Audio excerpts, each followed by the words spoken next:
Boa tarde a todos. Que Jesus nos abençoe.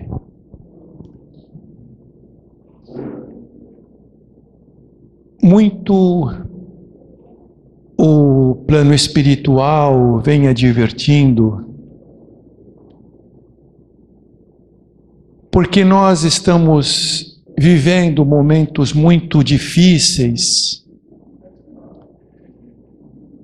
e tais circunstâncias vêm fazendo com que muitas pessoas, ao desencarnarem, chegam no mundo espiritual em situação difícil. Nós todos somos espíritos cuja destinação um dia é tornarmos-nos espíritos de luz. Isso vai acontecer. Depende de cada um de nós quando. Mas através das sucessivas reencarnações, nós vamos em cada uma dando um passinho maior para frente. Nós nunca regredimos. Na pior das hipóteses, estacionamos. Mas a cada reencarnação, nós vamos seguir e estamos a caminho da luz. É como dizia o Chico, nós não somos luz, mas nós estamos a caminho da luz, a caminho desta conquista. E aí a gente vê o mundo como estão as pessoas, a gente percebe tanta criminalidade, tanta violência, são roubos, assassinatos, uma série de situações que às vezes nos chocam, né?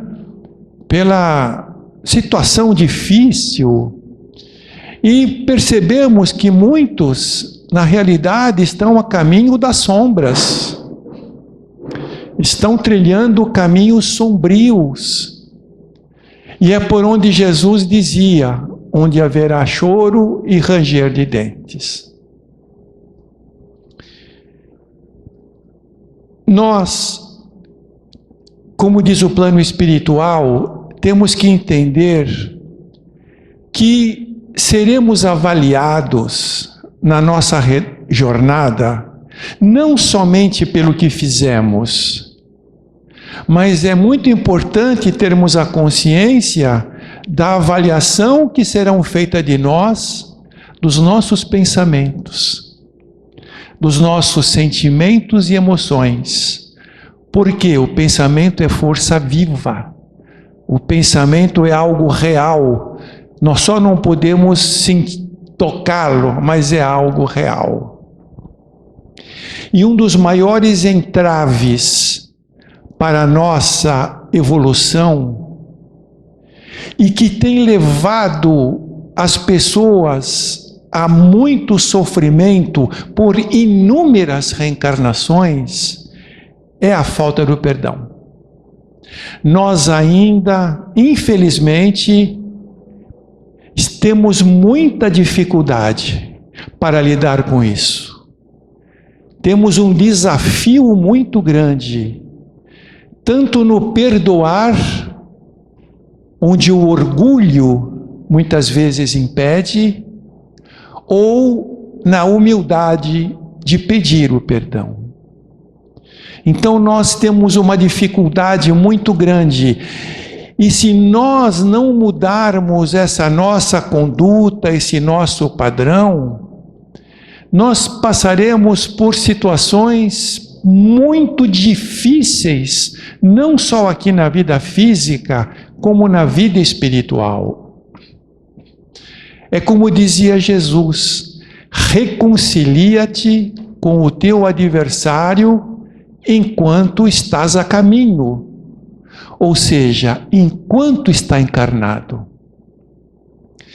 Porque não leve essas demandas para o mundo espiritual, porque lá vai ser mais difícil.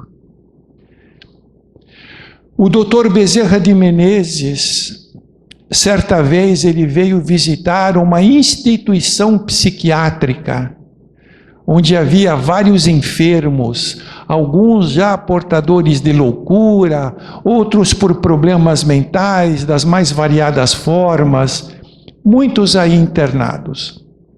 E Dr. Bezerra constatou que, junto a esses internos, haviam 3, 4 espíritos obsessores que queriam vingança com aquele encarnado que lá estava. Porque aquele encarnado os tinha prejudicado em vidas passadas. Então ele percebeu que nas mais variadas enfermarias, esse quadro era constante. E aí ele teve uma constatação, que a maioria daqueles internos, 80% deles, curariam-se quase que imediatamente, simplesmente pelo perdão.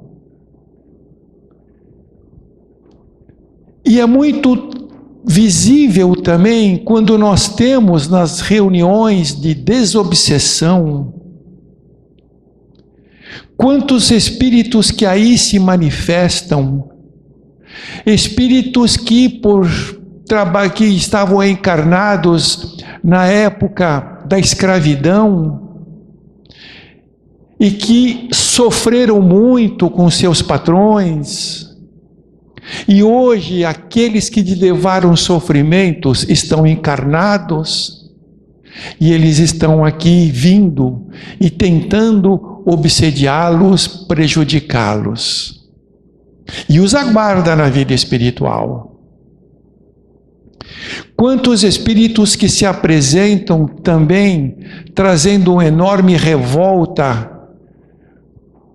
porque foram prejudicados nas inquisições, e os inquisidores estavam encarnados nesta jornada. Então eles queriam a todo custo a desforra. Então nós vamos percebendo que muitos desses fatos, a origem, foram há séculos atrás, ficaram no passado, mas esses espíritos carregam até hoje esses sentimentos, trazem até hoje essas revoltas, esses desejos de vingança. A escravidão acabou há muito tempo, a Inquisição, mas eles estão ainda ativos e cultivando aqueles sentimentos. Então, enquanto não se houver o perdão, continuarão na mesma situação, passando pelas mesmas dificuldades, porque aquele que não perdoou não tem sossego. Ele está o tempo inteiro pensando formas e formas de prejudicar o outro. Então ele não tem paz. E o outro também não consegue, porque sofre os assédios obsessivos. Então suponhamos, a pessoa A prejudica intensamente, fere, traz dificuldades enormes à pessoa B. A pessoa B vai reagir sobre a A, também às vezes à mesma altura, e aí começam grandes conflitos, lutas, dificuldades, conflitos, e chega um momento que um deles volta à vida espiritual. Então, livre do corpo físico, mais fácil se torna ele prejudicar o outro, pelos processos obsessivos. Então começa a obsessão. O outro tem um momento que desencarna, e quando ele volta à vida espiritual, aquele outro está esperando por ele. Então as demandas, as lutas continuam de uma forma muito grande. E quando chega numa situação dessa, o plano espiritual os remete a uma nova encarnação no mesmo círculo familiar. Às vezes na figura de irmãos, às vezes pais e filhos, mães, filhos, filhas, parentes próximos. Então os remete a um mesmo grupo familiar para que dentro desse esquecimento do passado, dessa nova oportunidade reencarnatória, eles começam então a se respeitar e começam a aprender a se amarem. Mas nem sempre é assim, porque nós, encarnados, nós não trazemos essa lembrança, nem a consciência, mas o nosso espírito traz. O nosso espírito lembra-se. Então, o que acontece? Muitas vezes há um sucesso de eles estarem mesmo no círculo familiar, mas em muitas ocasiões não. É aquela situação onde, de uma forma sem muitos motivos, há uma grande animosidade, seja entre irmãos, pais, aquelas pessoas que falam: puxa, eu não gosto do meu pai, não sei porquê, não me dou com meu pai, não me dou com a minha mãe e sinto a mesma coisa dele. Pessoas que, eu até conheço situações onde tem irmãos, onde um irmão chega no lugar, o outro vai embora. Não se falam. E aconteceu alguma coisa que levava a isso? Às vezes não. Aparentemente não. Porque os espíritos lembram. E a situação estava no passado, mas ainda não se libertaram disso. Então é aquela animosidade, é aquela falta de carinho, de amor. Então, quantas vezes isso começa novamente as violências entre um e outro? Volta novamente ambos ao mundo espiritual. E aí, continuando lá as situações, é quando o plano espiritual fala: acabou o livre-arbítrio. Agora somos nós que vamos direcionar a coisa. Vão voltar sim agora ao mundo físico, numa nova reencarnação. E vão reencarnar como irmãos. E voltam como irmãos siameses.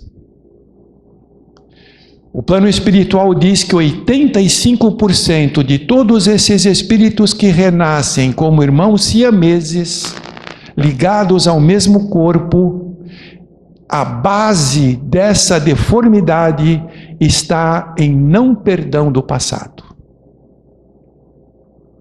Embora os médicos possam alegar qualquer outro motivo material, problemas na gestação, mas por que deu problema na gestação? Porque o fato gerador está lá, está no passado, na falta de perdão. Então, nessas mesmas circunstâncias, agora um vai precisar do outro.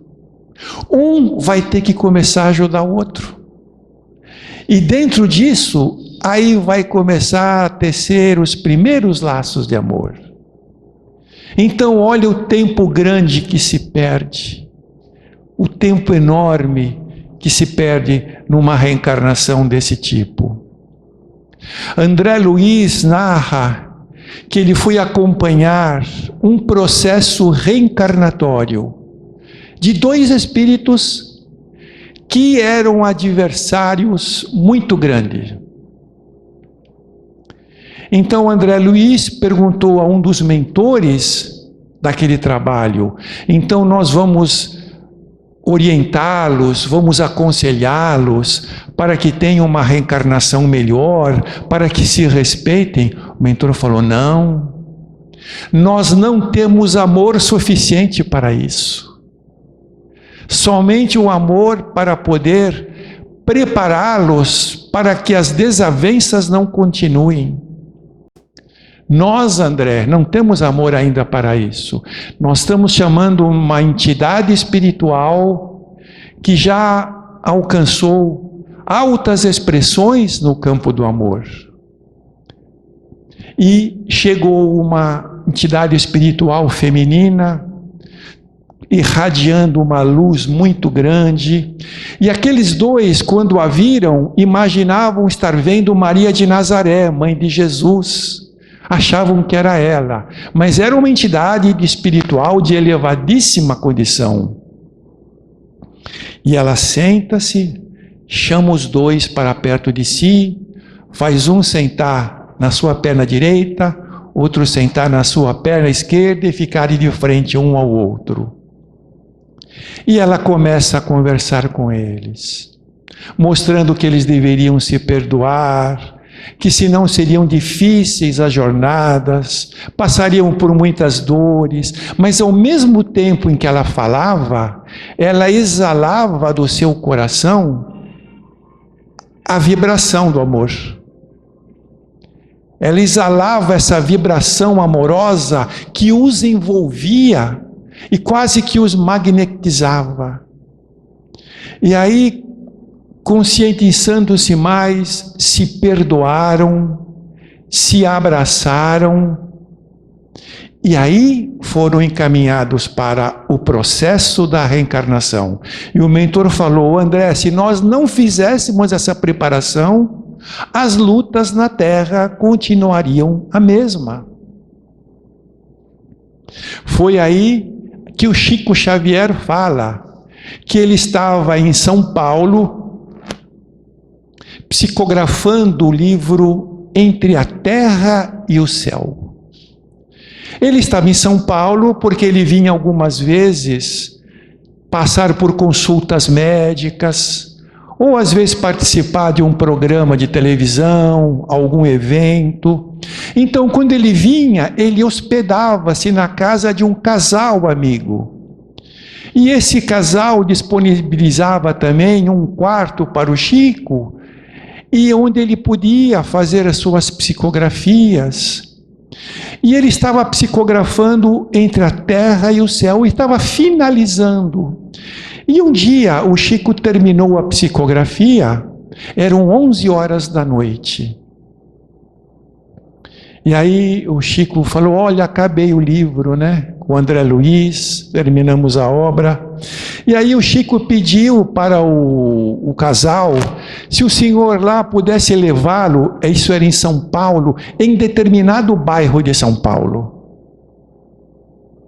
Ele falou: nossa, Chico, a essa hora é muito longe, e eu nem sei direito o caminho. Mas você precisa ir até lá? Ele falou: preciso. Então, o casal subiu no carro, o Chico também, e foram para aquele local. E o Chico falou: não, eu conheço mais ou menos. O Chico nunca tinha ido lá. E o Chico foi falando: entra por aqui, vai por lá, porque Emmanuel estava orientando o Chico. E quando chegaram em frente a uma casa, era 1h da manhã, o Chico falou: para aqui, é essa casa. O Chico desceu, foi até a porta daquela casa, ajoelhou-se e começou a fazer uma prece.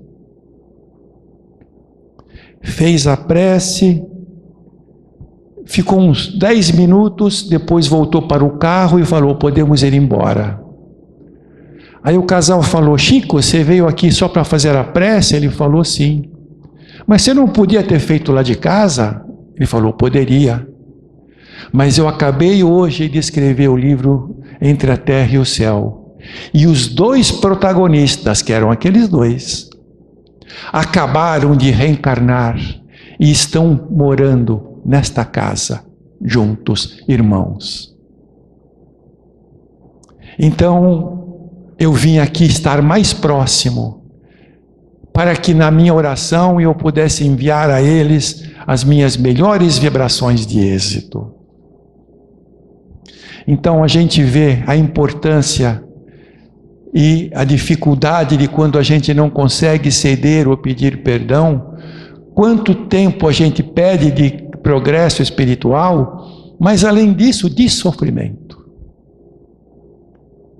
E uma das circunstâncias que muito também nos trazem problemas espirituais gravíssimos é a mágoa. Claro que às vezes nós não somos imperfeitos, uma irritação aqui, uma revoltinha aqui, isso é normal, isso faz parte do nosso estado evolutivo. Mas a mágoa nós não podemos deixar que ela seja transferida para reencarnações passadas. Resolver o mais rápido possível. Porque a mágoa, o verbo magoar, ele é um verbo pronominal reflexivo. O que é isso? Ele é um verbo que você não conjuga eu magoo, tu magoas. Não. Ele é um verbo pronominal. A sua construção literária pede na conjugação um pronome para indicar o autor da ação. Então não é eu magoo, eu me magoo. Tu te magoas, ele se magoa e daí para frente. Então a própria construção literária diz que a mágoa é uma deliberação nossa. Não é o terceiro que me magoa, mas eu é que aceito me magoar. Eu me magoo. E por quê?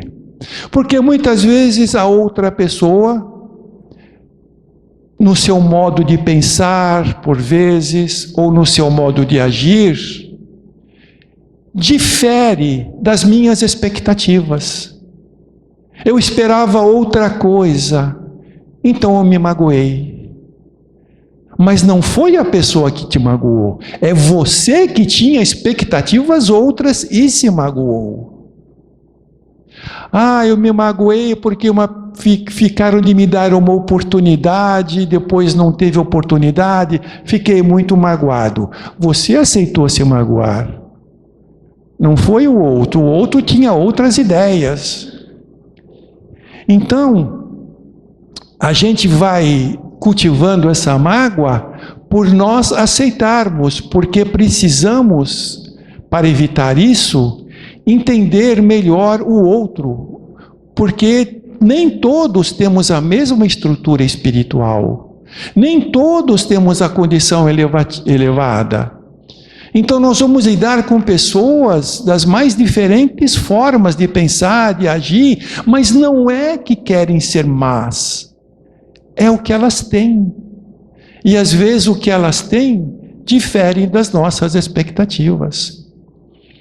No capítulo, no parágrafo, desculpe, na questão 625 do Livro dos Espíritos, quando Kardec questiona a espiritualidade, qual foi o maior modelo que Deus enviou ao mundo, eles responderam: Jesus.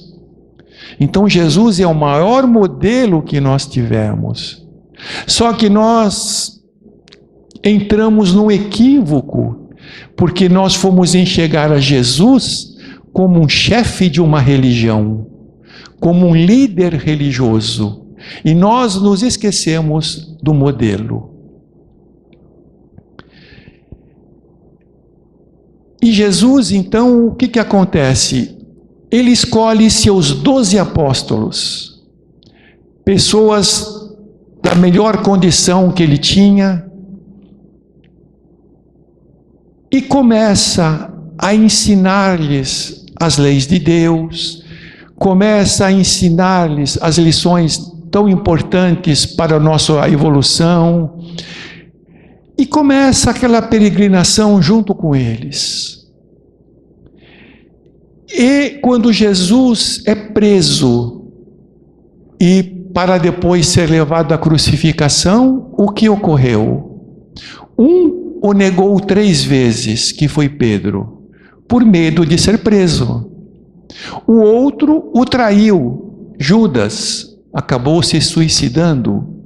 9 fugiram por medo de ser presos. Sobrou só um, João, um evangelista, que ficou junto com Maria de Nazaré ao pé da cruz o tempo todo.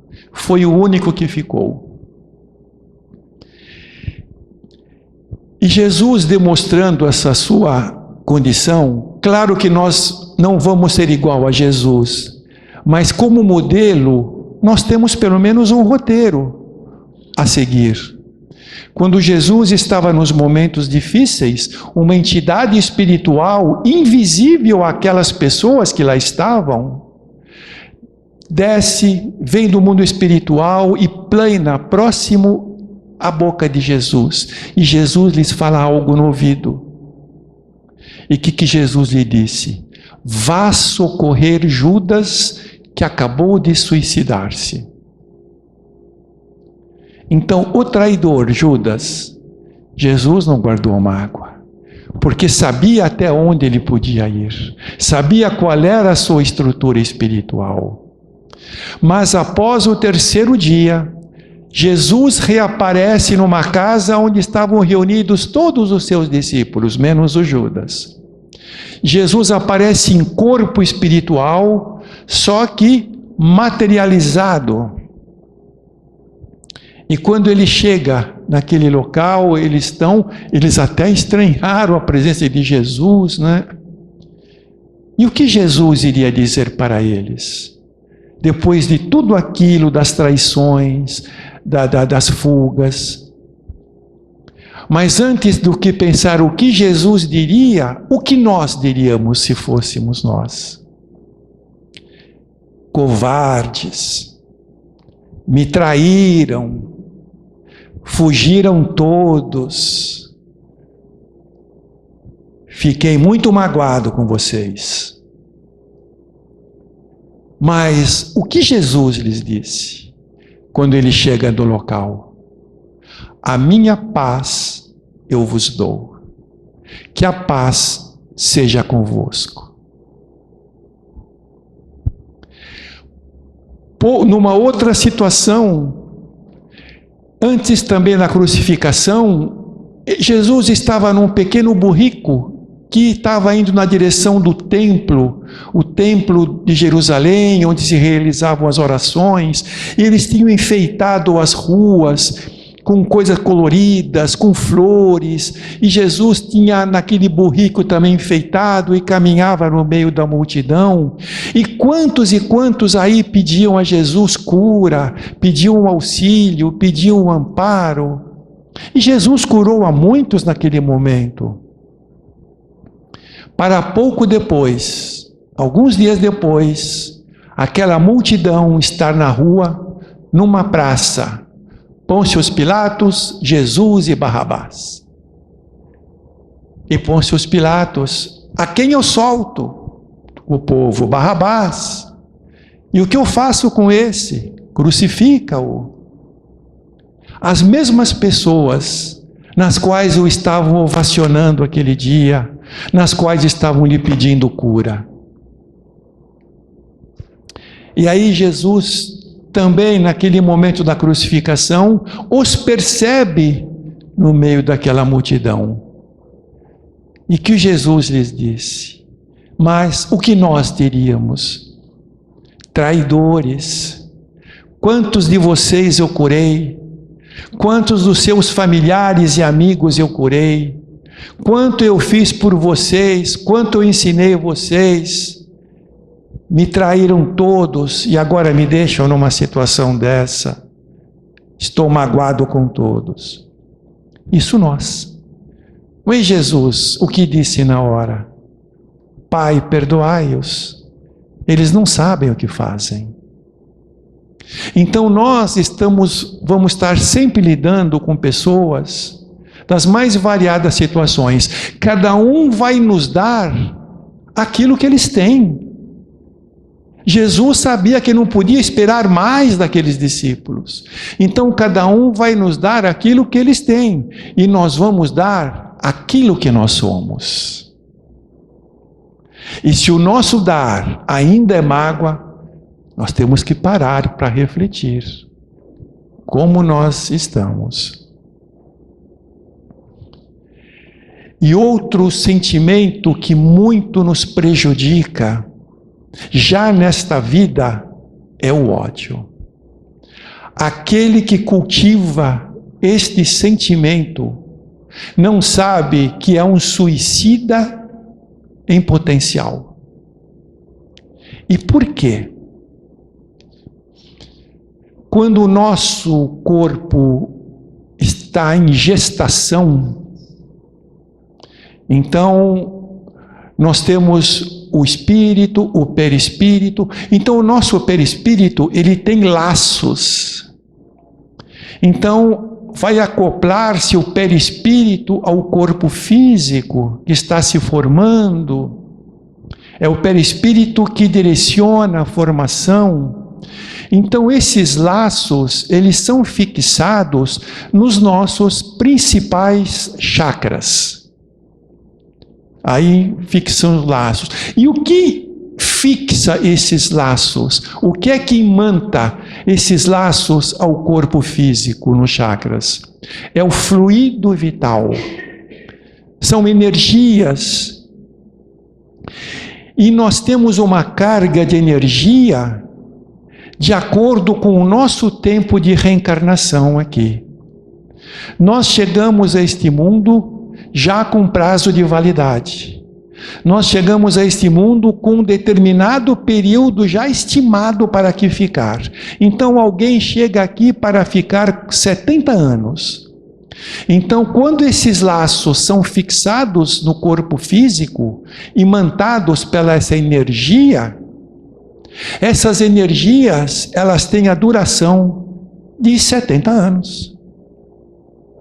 Então, à medida que o tempo vai correndo, né, elas vão se fragilizando aos pouquinhos, e quando chega no momento oportuno, elas como que se soltassem. Não havia mais energia de aderência. Os laços se soltam e é o desencarne. É como bateria de relógio, chega um momento que acaba. Mas, se nós chegarmos aqui, estimados num tempo de 70 anos, mas eu sou uma pessoa que durante a minha vida eu odiei muito, eu cultivei muito ódio. O que ocorre? O ódio, quando a pessoa nutre, quando você tem ódio, é um veneno que você toma querendo que o outro morra. Mas é um veneno que você toma. Porque o ódio, ele tem uma energia tão cáustica que ele queima aquelas energias que te aderem espírito ao corpo físico. Ele vai queimando aquelas energias. Quanto mais você cultiva o ódio, mais aquelas energias vão sendo queimadas por esse sentimento. Chega uma hora que queimou, acabou. Não há ponto de aderência, solta-se o corpo espiritual. E aí você tinha 70 anos previsto, você desencarna com 65, por exemplo, face a esses sentimentos que foram queimando as energias. Então você chega ao mundo espiritual em débito, porque você tinha que ficar 70, você ficou 65. E o que ocorre? Você vai ter que voltar numa encarnação só para viver 5 anos, para recompor aquele tempo que você destruiu. Então a gente vai vendo, né, como isso nos influencia e quantos prejuízos nos traz. E como eu falei há pouco, a mágoa, essas coisas de rancor, muitos, né, como eu tinha dito, estão em eventos do passado que nós viemos aqui, estamos carregando em algumas reencarnações, estamos juntos com pessoas nas quais aquelas energias têm que ser drenadas, mas nós não fazemos isso. Então é como mel, vai se cristalizando no pote, vai tomando aquela cristalização, e essas mágoas vão se coagulando no nosso campo espiritual. Vão se coagulando de uma forma que o nosso perispírito não aguenta mais aquela pressão. Ele tem que eliminar aqueles sentimentos negativos. Então ele vai transferir para onde? Para o corpo mais próximo. Qual é o corpo mais próximo? É o corpo físico. Ele transfere para o corpo físico. Quando chegou no corpo físico é a enfermidade. E já constatado também pela ciência que nos mais variados tipos de cânceres tem por base a mágoa, o rancor e o ódio também. São essas energias que não foram drenadas que tiveram que ser expulsas do corpo espiritual, gerando a enfermidade. Mágoa e rancor são terríveis para essa enfermidade. Então é como dizia o Chico Xavier: ah, meu amigo, nada vale, não vale odiar, não vale você guardar rancores, mágoas. Vamos ser mais alegres, vamos viver a vida, vamos ser mais felizes, vamos amar mais, vamos perdoar mais. Esses sentimentos negativos não nos cabe mais. E muitos espíritos obsessores que a gente percebe nas reuniões também são espíritos que foram abortados criminosamente. Então eles trazem revoltas contra quem seria a mãe e contra quem seria o pai. E eles com desejos de vingança. Isso também acontece muito nas reuniões de desobsessão. E aí, é somente o amor para curar tudo isso.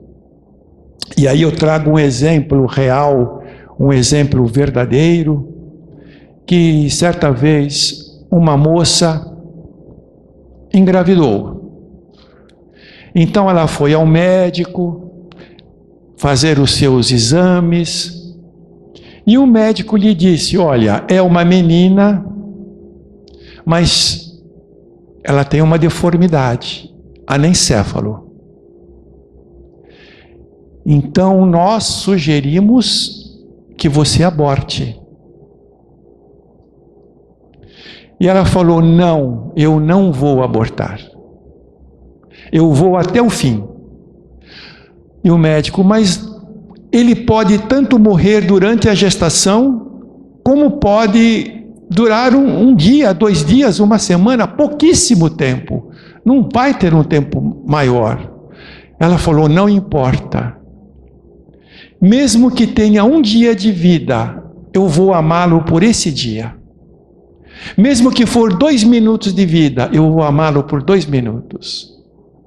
Mas eu não vou fazer esse aborto. Eu vou levar até o fim. E ela levou. Chegou até o fim, nasceu a menina, realmente trazia a deformidade, como o médico tinha dito. Durou 12 dias. Aí a criança morreu. E aí essa moça, querendo entender melhor esses mecanismos, os porquês da vida, por que tanta dor, por que tantas circunstâncias, como um ser daquele já trazia tanto sofrimento, então ela entrou para a área da doutrina espírita. Então ela começou a frequentar palestras. Então ela vinha a todas as palestras, ela sentava sempre na frente. Sempre nas primeiras fileiras, e ela ficava atenta nas palestras, o tempo inteiro. Por vezes ela até anotava alguma coisa, levava um caderninho e marcava. Estava atenta, atenta. E ela foi vendo, foi observando, foi aprendendo, foi começando a discernir alguma coisa.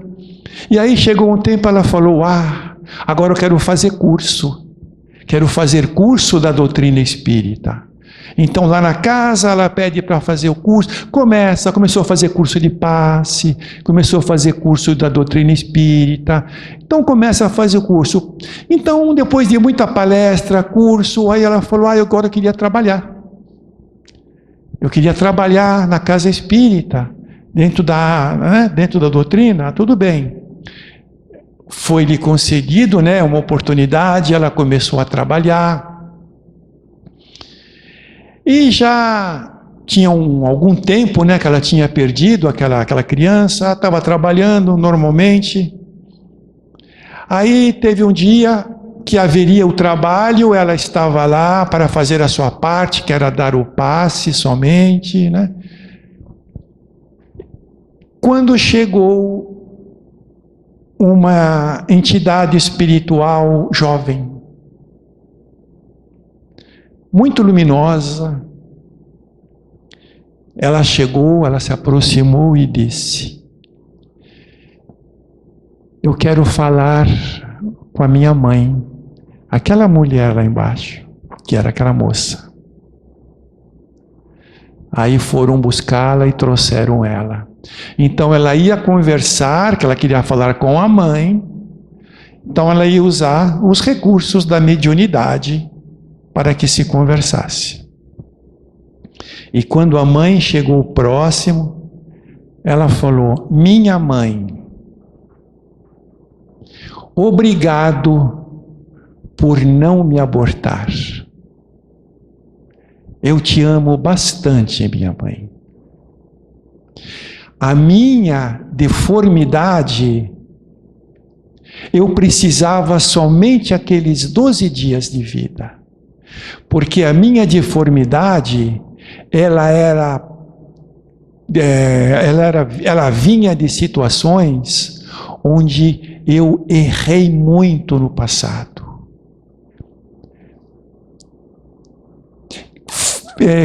Prejudiquei muitas pessoas. Então eu tive umas vivências onde eu exerci não o amor. Então eu errei muito, me equivoquei muito, fiz muitas coisas erradas.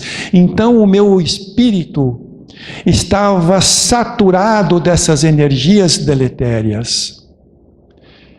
Então o que ocorre? Esta encarnação era só para 12 dias, porque toda aquela carga foi drenada do meu corpo espiritual para o corpo físico.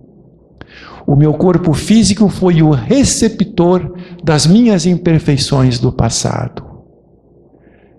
Então eu quero lhe dizer que eu tinha somente aquele tempo, que eu a amo muito, que eu agora sou um espírito sã.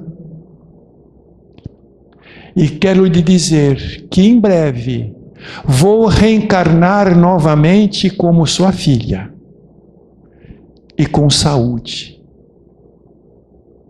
E ainda ela falou: te amo, mãe, e foi embora. Aquela moça ficou no estado emotivo, uma surpresa boa, aquela emoção, voltou, foi para o seu trabalho, e passado mais ou menos 1 ano e meio, ela diz que estava grávida. Foi ao médico, constatou-se uma gravidez saudável, uma menina.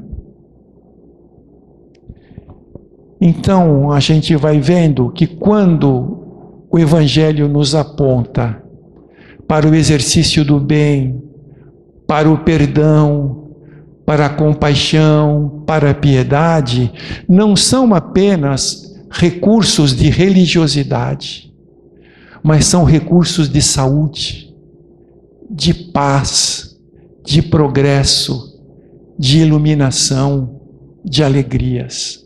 Não é só religiosidade, é o maior tratado de medicina espiritual que nós temos a nosso favor. Mas depende de nós buscarmos naquilo que Ele nos dá e disciplinar a nossa vida, evitando que tenhamos que passar pelas situações constrangedoras. Eu agradeço a todos vocês pela atenção, muito obrigado, e que Jesus nos abençoe. Obrigado.